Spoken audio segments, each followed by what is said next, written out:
સુરતમાં વ્યાજખોરોના ખપ્પરમાંથી આમ જનતાને બહાર લાવી પોલીસ તેઓને બેંકોમાંથી લોન અપાવી રહી છે। ત્યારે ડીસીપી ઝોન 1 દ્વારા પોતાના વિસ્તારના પોલીસ મથકોના નાગરિકો માટે લોન મેળો યોજી 61 જેટલા લાભાર્થીઓને લોન અપાવાઈ હતી।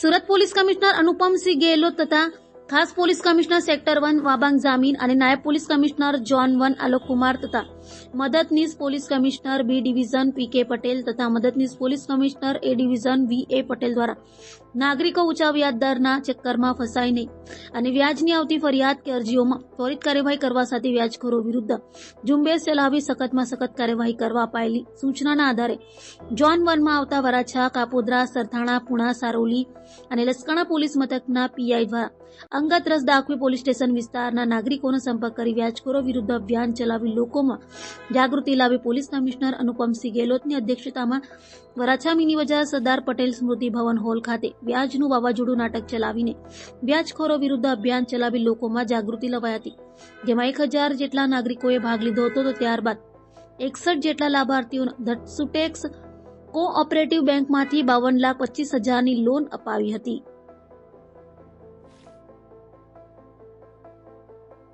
સરકારશ્રીના નેતૃત્વ હેઠળ અને ડીજીપી અને સીપી સાહેબના માર્ગદર્શનથી આજ ડીસીબી ઝોન 1ના વિસ્તારમાં એક લોન મેળાના આયોજન કરવામાં આવ્યું।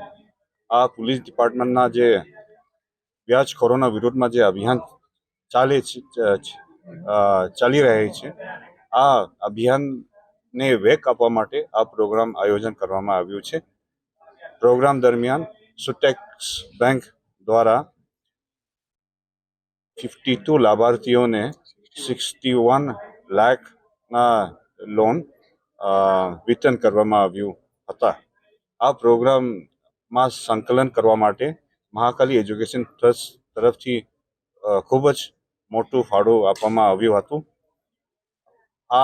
આજ દિન સુધી સુટેક્સ બેંક અને મહાકાલી એજ્યુકેશન ટ્રસ્ટ સાથે રહીને આ